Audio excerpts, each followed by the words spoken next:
আছি আমরা সবাই? নিশ্চয়ই ভালো আছি, তাই না? আজকে আমরা সরাসরি সাহিত্য পাঠে চলে যাব। নিশ্চয়ই বই দেখাই যাচ্ছে সাহিত্য পাঠ। এর আগের দিন আমি বলেছিলাম যে আমরা একটা ছোট গল্প দিয়ে শুরু করব যেটির নাম হচ্ছে আহ্বান। কেমন? তো আজকে আমরা যেটি পড়ব সেই গল্পের নাম হলো আহ্বান, লিখেছেন বিভূতিভূষণ বন্দ্যোপাধ্যায়।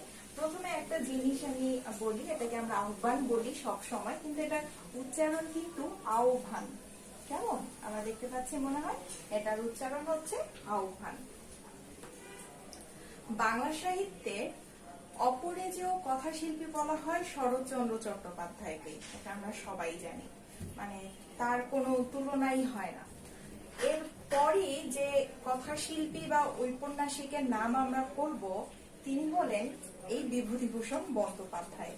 বা একটু যদি আমরা অন্যভাবে বলি যে বাংলা সাহিত্যে তিনজন বন্দ্যোপাধ্যায়ের দারুণ দাপট রয়েছে। কেমন? এই তিন বন্দ্যোপাধ্যায় হলেন মানিক বন্দ্যোপাধ্যায়, তারাশঙ্কর বন্দ্যোপাধ্যায় এবং এই বিভূতিভূষণ বন্দ্যোপাধ্যায়। তাহলে আমরা বুঝতেই পারছি যে বাংলা সাহিত্যে বিভূতিভূষণের অনেক অবদান অপরিসীম। এই বিভূতিভূষণ বন্দ্যোপাধ্যায় জন্মগ্রহণ করেন 1894 সালে পশ্চিমবঙ্গের 24 পরগনা জেলার মুরারিপুর গ্রামে। মুরারিপুরে হয়েছে তার মামার বাড়ি, তিনি জন্মগ্রহণ করেন তার মামার বাড়িতে। তার পৈতৃক নিবাস হচ্ছে একই জেলার ব্যারাকপুর গ্রামে। ঠিক আছে, আমরা এখন শুরু করব লেখক পরিচিতি, কারণ লেখক পরিচিতি থেকে তো আমাদের প্রশ্ন আসে, আমাদের জ্ঞানমূলক প্রশ্ন আসে, আমাদের বহু নির্বাচনী অভিজ্ঞতা মানে যে নৈবেদিক প্রশ্ন সেখান থেকেও প্রশ্ন আসে। তাই আগে আমরা লেখক পরিচিতি পড়ে নেব। আমাদের কাছে বই আছে তো সবাই আমরা বইয়ের দিকে খেয়াল করি। বিভূতিভূষণ বন্দ্যোপাধ্যায় 1894 সালের 12 সেপ্টেম্বর পশ্চিমবঙ্গের 24 পরগনা জেলার মুরারিপুর গ্রামে মামাবাড়িতে জন্মগ্রহণ করেন। তার পিতৃনিবাস একই জেলার ব্যারাকপুর গ্রামে। বিভূতিভূষণের বাল্য এবং কৈশোরকাল কাটে অত্যন্ত দারিদ্র্যে। তিনি ছিলেন অত্যন্ত মেধাবী ছাত্র। 1914 সালে ম্যাট্রিক, 1916 সালে আইএ উভয় পরীক্ষায় প্রথম বিভাগে এবং 1918 সালে ডিস্টিংশন সহ বিএ পাশ করেন। তিনি দীর্ঘদিন স্কুলে শিক্ষকতা করেছেন এবং এর পাশাপাশি শহর থেকে দূরে অবস্থান করে নিরবচ্ছিন্ন সাহিত্য সাধনা করেছেন। বাংলার প্রকৃতি ও মানুষের জীবনকে তিনি তার অসাধারণ শিল্প সুষমাময় ভাষায় সাহজিক সারল্যে প্রকাশ করেছেন। মানুষকে তিনি দিয়েছেন গভীর মমত্ববোধ ও নিবিড় ভালোবাসা। তার গদ্য কাব্যময় ও চিত্রাত্মক বর্ণনা সমৃদ্ধ। তাহলে লেখক পরিচিতিতে আমরা যেটা মনে রাখবো সেটা হচ্ছে তার জন্ম কত সালে এবং কোন জায়গায়, তারপর আমরা তার ম্যাট্রিক সাল, আইএ সাল এবং বিএ সাল মনে রাখবো, 1914 সাল, 1916 সাল এবং 1918 সাল। তার পেশা কি ছিল? তার পেশা কিন্তু ছিল শিক্ষকতা, এটা আমরা খেয়াল রাখবো। এবং তার শিল্প রচনার অন্যতম প্রধান দুই উপজীব্য বিষয় হচ্ছে প্রকৃতি এবং সাধারণ মানুষ। কেমন? বিভূতিভূষণের কালজয়ী যুগল উপন্যাস হচ্ছে পথের পাঁচালী এবং অপরাজিতা। পথের পাঁচালী এমন একটা উপন্যাস যেটা নিয়ে আমাদের সত্যজিৎ একটা সিনেমা নির্মাণ করেছেন এবং এই সিনেমা নির্মাণ করে তিনি কিন্তু অস্কার পেয়েছেন। তার অন্যান্য উল্লেখযোগ্য গ্রন্থের মধ্যে রয়েছে দৃষ্টিপ্রদীপ, আরণ্যক, দেবযান ও ইছামতি। এগুলো আমরা আন্ডারলাইন করব, এগুলো আমাদের পরীক্ষায় আসে। তার অন্যতম একটা প্রশ্ন আসে হচ্ছে বিভূতিভূষণ বন্দ্যোপাধ্যায়ের যুগল উপন্যাস কোন দুটি বা কোনটি? যুগল মানে কিন্তু দুই, তো একটা হচ্ছে পথের পাঁচালী এবং তারপরে হচ্ছে অপরাজিতা। কেমন? এটা কিন্তু সিকোয়েন্স, পথের পাঁচালী সিকোয়েন্স কিন্তু অপরাজিতা। তার গল্প গ্রন্থ হলো মেঘমল্লার, মৌরিফুল, যাত্রাবদল ও কিন্নর দল। ঠিক আছে, এগুলো আমরা আন্ডারলাইন করব, মনে রাখবো। বিভূতিভূষণ বন্দ্যোপাধ্যায় 1950 সালের 1 সেপ্টেম্বর ঘাটশিলায় মৃত্যুবরণ করেন। তার জন্ম হচ্ছে 1894 সালে, মৃত্যু হচ্ছে 1950 সালে। জন্ম হচ্ছে মামার বাড়িতে মুরারিপুর গ্রামে আর মৃত্যু হচ্ছে ঘাটশিলায়। তো আমরা লেখক পরিচিতির যে ইম্পর্টেন্ট যে বিষয়গুলো সেগুলো আমরা আন্ডারলাইন করব এবং সেগুলো আমরা মনে রাখার চেষ্টা করব। এরপর আমরা চলে যাব সরাসরি ছোট গল্পতে। আগে আমি ছোট গল্পটা পড়ে নিই, তাই না? তারপর এটা নিয়ে আমরা আলোচনা করব। ছোট গল্পটা বেশ সহজ, আশা করি বুঝতে অসুবিধা হবে না। দেশের ঘর বাড়ি নেই অনেক দিন থেকেই, পৈতৃক বাড়ি যা ছিল ভেঙে চুরে ভিটিতে জঙ্গল গজিয়েছে। এই অবস্থায় একদিন গিয়েছি দেশে কিসের একটা ছুটিতে।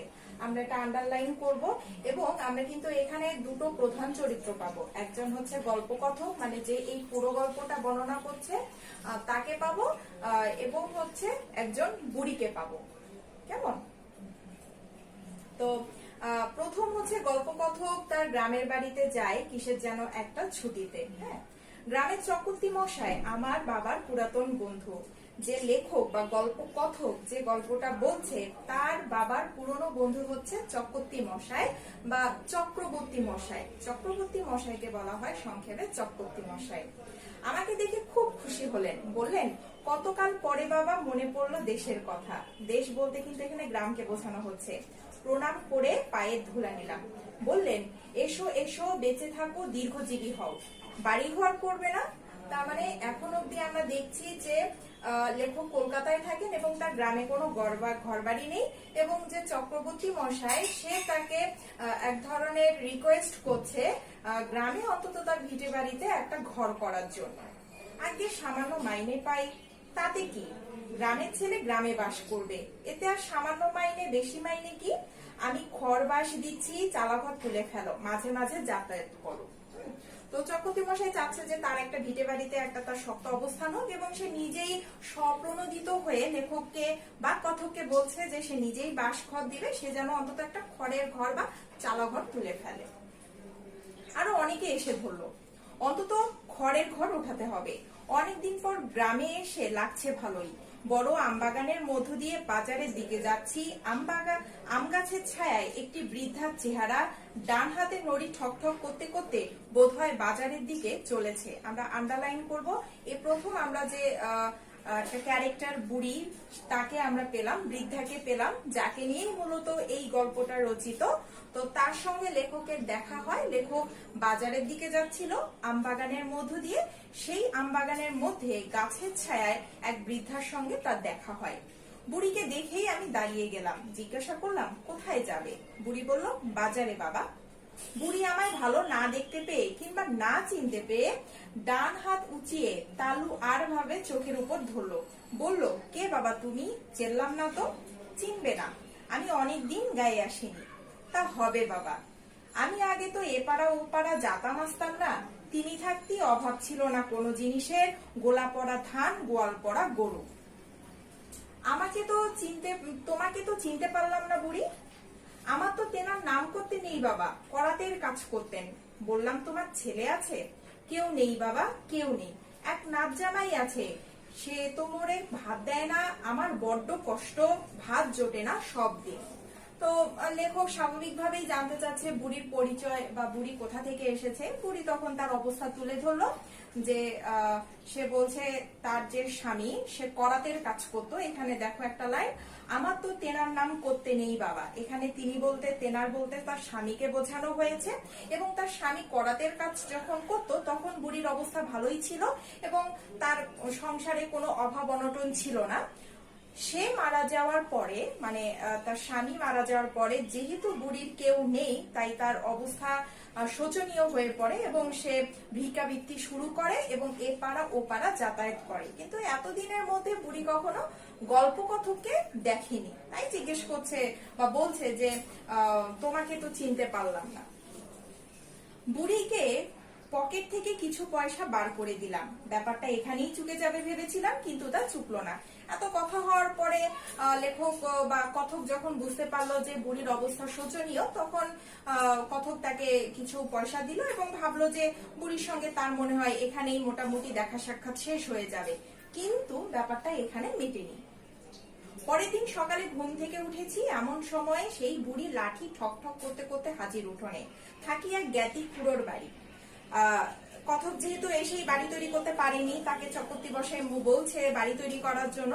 তো সে ওই সময়টা যতদিন তার বাড়ি তৈরি হয়নি, সে কোথায় ছিল? এক জ্ঞাতি খুড়োর বাড়িতে, মানে তার এক পাড়াতো কাকা বা তাদের বংশের এক কাকার বাড়িতে ছিল।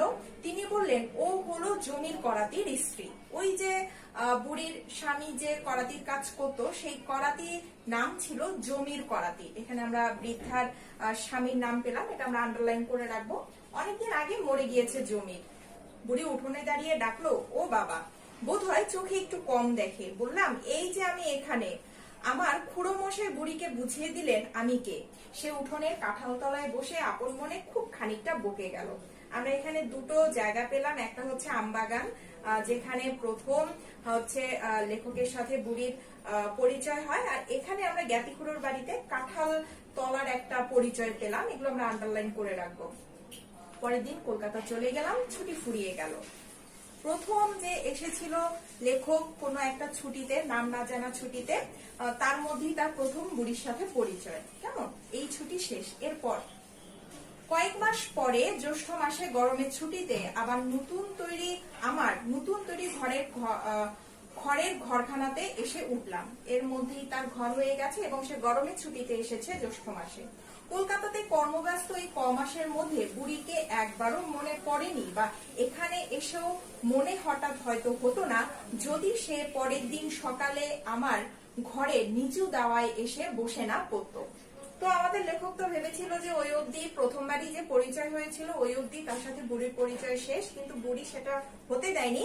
সে কি করেছে, এর পরে যখন লেখক এসেছে ছুটিতে, গরমের ছুটিতে যখন লেখক আবারও গ্রামে এসেছে, বুড়ি কিন্তু ঠিক মনে করে সেই লেখকের বাড়িতে চলে এসেছে। লেখক কিন্তু বলছে, যেহেতু সে কলকাতাতে কর্মব্যস্ত জীবনযাপন করছিল, তাই কিন্তু তার বুড়ির কথা মনে ছিল না, এবং গ্রামে এসেও তার মনে পড়তো না যদি না বুড়ি তার বাড়িতে আসতো। বললাম, কি বুড়ি, ভালো আছো? ময়লা ছেঁড়া কাপড়ের প্রান্ত থেকে গোটা কত আম খুলে আমার সামনে মাটিতে রেখে বলল, আমার কি মরণ আছে রে বাবা? জিজ্ঞাসা করলাম, ও আম কিসের? দন্তহীন মুখে একটু হাসবার চেষ্টা করে বললে, ও গোপাল আমার তোর জন্য নিয়ে আলাম। গাছের আম বেশ কড়া মিষ্টি, খেয়ে দেখ এখন। বড় ভালো লাগলো। গ্রামে অনেকদিন থেকে আপনার জন কেউ নেই। একটা ঘনিষ্ঠ আদরের সম্বোধন করার লোকের দেখা পাইনি বাল্যকালে, মা পিসিমা মারা যাওয়ার পর থেকে। লেখকের বাল্যকালেই মা পিসিমা মারা যায়, এ কারণে তাকে যে আদুরে ডাক দিয়ে কেউ ডাকবে, এই ব্যাপারটা লেখকের সাথে হয়নি। যখন বুড়ি এসে তাকে বলল, ও মোর গোপাল, ও আমার বাবা, এবং বুড়ির বয়সটা যেহেতু লেখকের সেই মা পিসিমাদের বয়সের কাছাকাছি, তাই লেখকের মধ্যে সেই যে বাল্যকালের একটা স্মৃতি, আদুরের ডাক, সেই ব্যাপারগুলো কিন্তু মনে পড়ে যায়। তারপরে হচ্ছে বুড়ি বললে, খাও। কোথায়? হ্যাঁ বাবা, খুড়ো মশাইয়ের বাড়ি। বেশ যত্ন করে তো ওনারা? তা করে। দুধ পাচ্ছ ভালো? ঘুটি গোয়ালিনী দেয়, মন্দ না। আমাদের প্রশ্নে আসে যে এখানে একজন গোয়ালিনীর নাম আছে, তার নাম কি? ঘুটি গোয়ালিনী, যে কিনা লেখককে দুধ দেয়। হ্যাঁ, এটা আমরা মনে রাখবো। ও বাবা, ওর দুধ অর্ধেক জল, দুধ খেতে পাচ্ছ না ভালো, সে বুঝেছি। এর মধ্যেই বুড়ি বুঝে গেছে যে ঘুটি গোয়ালিনীর দুধ ভালো না, সেতে অর্ধেক জল আছে। এরপরে কি করলো, পরের দিন সকাল হয়েছে সবে, বুড়ি দেখি উঠোনে এসে ডাকছে, ও গোপাল। বিছানা ছেড়ে উঠে বললাম, আরে এত সকালে কি মনে করে? হাতে কি? বৃদ্ধা হাতের নড়ি আমার দাওয়ায় গায়ে ঠেসে দিয়ে রেখে বলল, এক ঘুটি দুধ আনলাম তোর জন্য। সে কি, দুধ পেলে কোথায় এত সকালে? আমায় মা বলে ডাকে ওই হাজরা বেটার বউ, তারও কেউ নেই। মোর চালাঘরের পাশেও চালাঘর, ওরে কাল রাত্রিরে বলে রেখেছিলাম, বলি বউ আমার, গোপাল দুধ খেতে পায় না, তাই আজ ভোরে উঠে দেখি আমারে ডাকছে, মা ওঠো, তোমার গোপালির জন্য দুধ নিয়ে যাও। এখানে আমরা যে সম্পর্কগুলো দেখছি, সেগুলোতে কিন্তু কারোর সঙ্গে কারো কোনো রক্তের সম্পর্ক নেই। লেখকের সঙ্গে বুড়ির কোনো রক্ত সম্পর্ক নেই। এখানে একজন পাচ্ছে হাজরা বেটার বউ, তার সঙ্গেও কিন্তু বুড়ির কোনো রক্তের সম্পর্ক নেই, কিন্তু হাজরা বেটার বউয়েরও যেহেতু কেউ নেই, সেহেতু তাকে দেখাশোনা বলো, খাওয়া দাওয়া বলো, সবকিছুই কিন্তু হাজরা বেটার বউই করে। এবং তার কাছ থেকে, হাজরা বেটার বউয়ের কাছ থেকে আমাদের বুড়ি আমাদের গল্প কথক বা লেখকের জন্য কি নিয়ে আসে? দুধ নিয়ে আসে। আচ্ছা, কেন বলো তো তোমার এসব? এরকম আর কখনো এনো না। কত পয়সা দাম দিতে হবে বলো? কতটা দূর? বুড়ি একটু ঘাবড়ে গেল, ভয়ে ভয়ে বলে, কেন বাবা, পয়সা কেন? পয়সা না তো তুমি দুধ পাবে কোথায়? ওই যে বললাম বাবা, আমার মেয়ের বাড়ি থেকে। তা হোক, তুমি পয়সা নিয়ে যাও, সেও তো গরিব লোক। বুড়ি পয়সা নিয়ে চলে গেল বটে, কিন্তু সে যে দমে গিয়েছে তার কথাবার্তার ধরনে বেশ বুঝতে পারলাম। মনে একটু কষ্ট হলো বুড়ি চলে গেলে। পয়সা দিতে যাওয়া ঠিক হয়েছে কি? বুড়ি কিরকম হয়তো মন পড়ে গিয়েছে আমার উপর। স্নেহের দান এমন করা ঠিক হয়নি। আমরা আন্ডারলাইন করব এই বাক্যটাতে, স্নেহের দান এমন করা ঠিক হয়নি। এটা আমাদের অনুধাবনমূলক প্রশ্ন আসে। বুড়ি কিন্তু এ অবহেলা মাখলো না আদৌ। প্রতিদিন সকাল হতে না হতেই এসে জুটবে। তো কি করলো বুড়ি? দেখলো যে তার ঠিকঠাক মতো খাওয়া দাওয়া হচ্ছে না। সে হাজরা বেটার বউয়ের কাছ থেকে বউ নিয়ে এলো। তখন লেখকের মনে হলো যে এমনিতেই তো আমাদের বুড়ি ভিক্ষাবৃত্তি করে চলে, তার উপর হাজরা বেটার বউয়ের অবস্থাও ভালো না, এর মধ্যে সে দুধ নিয়ে এলো। তো তখন লেখক কি করলো, তাকে কিছু পয়সা দিল।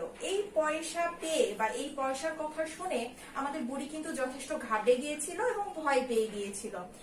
তো সে দেখা গেল যে পয়সা নিয়ে চলে গেল, কিন্তু তারপরে আমাদের কথকের মধ্যে একটা অনুধাবন হলো যে নিশ্চয়ই কোথাও না কোথাও লেখকের উপর বুড়ির একটা টান পড়ে গিয়েছে, এবং যেহেতু এটা স্নেহের দান, তাকে পয়সা দেওয়াটা ঠিক হয়নি।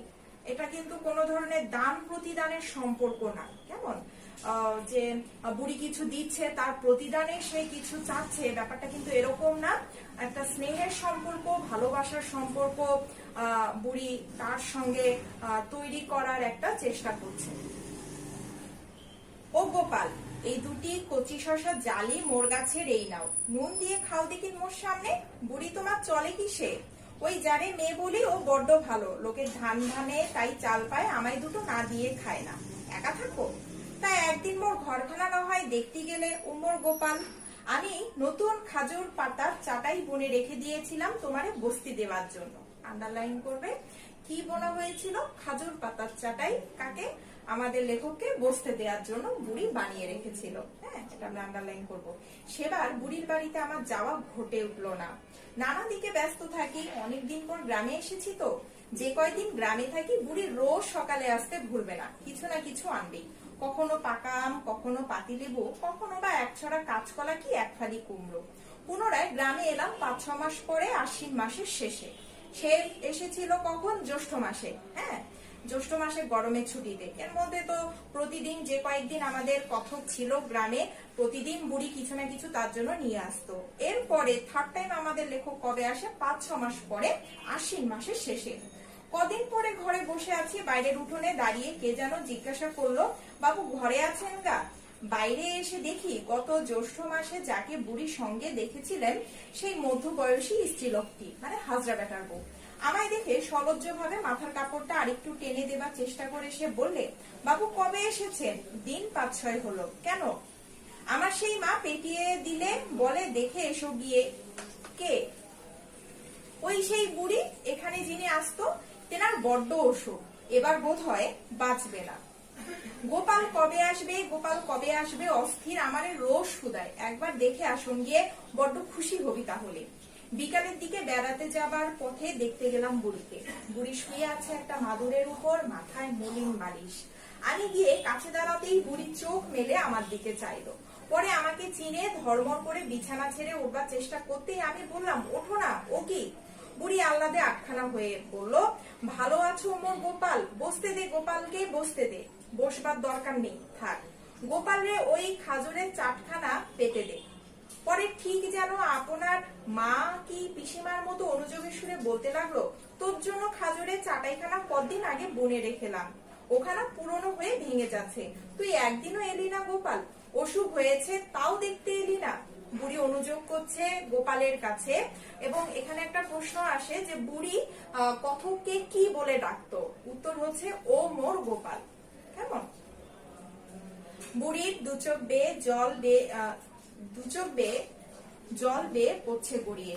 আমায় বলল, গোপাল যদি মরি আমার কাফনের কাপড় তুই কিনে দিস। এটা আন্ডারলাইন করবে যে বুড়ি মরার আগে কি বলেছিল গোপালকে, তার যে কাফনের কাপড় সেটা কিনে দিতে বলেছিল।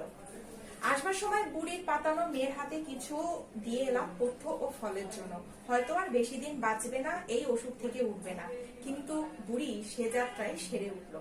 বুড়ি কিন্তু এত অসুখ হলো, কিন্তু সে কিন্তু মরে যায়নি। আমার মনে হয় এখানে একটা কাজ করে যে সে যখন তার গোপালকে দেখলো তখন তার মধ্যে যে অসুখ যেটা ছিল সেটার প্রভাব ফেলতে পারেনি। তার মন ভালো থাকলে তো শরীর ভালোই থাকে, তাই না? তো সেদিক থেকে সে যাত্রায় আমাদের বুড়ি বেঁচে গেল। বছর খানেক আর গ্রামে যায়নি, এটা 4th টাইম, বোধহয় 1.5 বছরও হতে পারে। একবার শরতের ছুটির পর তখনও 2 দিন ছুটি হাতে আছে, গ্রামে গেলাম এই 2 দিন কাটাতে। গ্রামে ঢুকতেই প্রথমে দেখা পরশু সর্দারের বউ দিগম্বরীর সঙ্গে, আন্ডারলাইন পরশু সর্দারের বউ দিগম্বরীর সঙ্গে। দিগম্বরী অবাক হয়ে বলে, ওমা আজই তুমি এলে? সে বুড়ি যে কাল রাতে মারা গিয়েছে, তোমার নাম করলো বড্ড। ওর সেই পাতানো মেয়ে আজ সকালে বলছিল। এর মধ্যেই কি হলো, বুড়ি মারা গিয়েছে।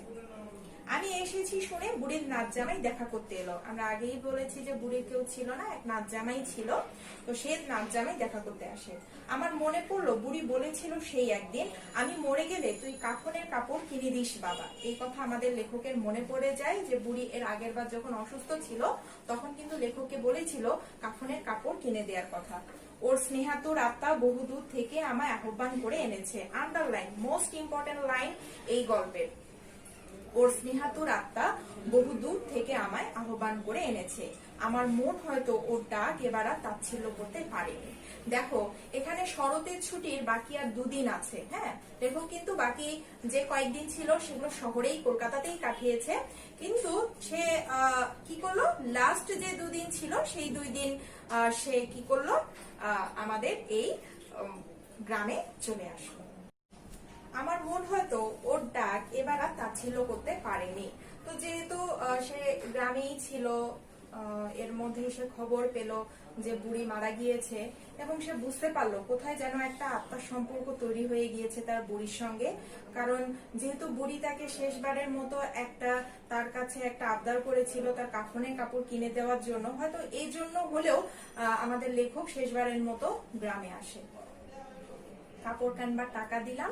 নাচ জামাই বলে গেল, মাটি দেওয়ার সময় একবার যাবেন বাবু, বেলা 12টা আন্দাজ যাবেন। আন্ডারলাইন করবে যে নাচ জামাই তাকে কখন যেতে বলে, সেটা হলো 12টা নাগাদ। শরতের কটুতিক্ত গন্ধ ওটা বনঝোপ ও মাকাললতা দোলানো একটা প্রাচীন তিতিরাজ গাছের তলায় বৃদ্ধাকে কবর দেয়া হচ্ছে। আন্ডারলাইন, কোথায় বৃদ্ধাকে কবর দেয়া হচ্ছে? মাকাললতা দোলানো একটি প্রাচীন তিতিরাজ গাছের তলায়। হ্যাঁ, আমি গিয়ে বসলাম। আব্দুল, শুকুর মিয়া, নসর, আমাদের সঙ্গে পড়তো আবেদ আলী, তার ছেলে গনি, এরা সকলে গাছের ছায়ায় বসে। যারা গ্রাম প্রতিবেশী যারা থাকে তারা আসছে। আব্দুল, শুকুর মিয়া, নসর এরা তো আসছেই। এর সঙ্গে কে আসছে? তার বন্ধু বা তার সঙ্গে পড়তো সহপাঠী আবেদ আলী। হ্যাঁ, লেখকের সহপাঠী হচ্ছে আবেদ আলী এবং আবেদ আলীর ছেলের নাম হলো গনি। তারা এসেছে। প্রবীণ শুকুর মিয়া আমায় দেখে বলল, এই যে বাবা এসো, বুড়ির মাটি দেওয়ার দিন তুমি কোণে থেকে এলে, তুমি তো জানতে না, তোমায় যে বড্ড ভালোবাসতো বুড়ি। 2জন জোয়ান ছেলে কবর খুঁজছে। আন্ডারলাইন, কে কবর খুঁজছিল? 2জন জোয়ান ছেলে। কবর দেওয়ার পর সকলে এক এক কোদাল মাটি দিল কবরের উপর। শুকুর মিয়া বলল, দাও বাবা, তুমিও দাও। আন্ডারলাইন, কে বলেছিল তাকে মাটি দেওয়ার জন্য? শুকুর মিয়া। দিলাম 1 কোদাল মাটি। সঙ্গে সঙ্গে মনে হলো ও বেঁচে থাকলে বলে উঠতো, ও মোর গোপাল। লেখকের কি মনে পড়লো? একদম গল্পের শেষে এসে লেখকের মনে হলো যে তাদের মধ্যে এমন একটা সম্পর্ক গড়ে উঠেছে যেটা স্নেহ ভালোবাসার একটা আত্মিক সম্পর্ক। এই সম্পর্ককে কোনো টাকা পয়সা, কোনো ধনী দরিদ্র, কোনো বর্ণ বৈষম্য দ্বারা বিচার করা যায় না। এই হলো আমাদের আহ্বান ছোট গল্প। পরবর্তীতে এই গল্পটি নিয়ে আমি আবারও তোমাদের সঙ্গে আলোচনা করব পরের ক্লাসে। কেমন? সেই অবধি তোমরা ভালো থাকবে এবং অবশ্যই তোমরা গল্পটা কিন্তু পড়ে নেবে। ভীষণ সুন্দর গল্প। আজকে এই পর্যন্তই, ধন্যবাদ।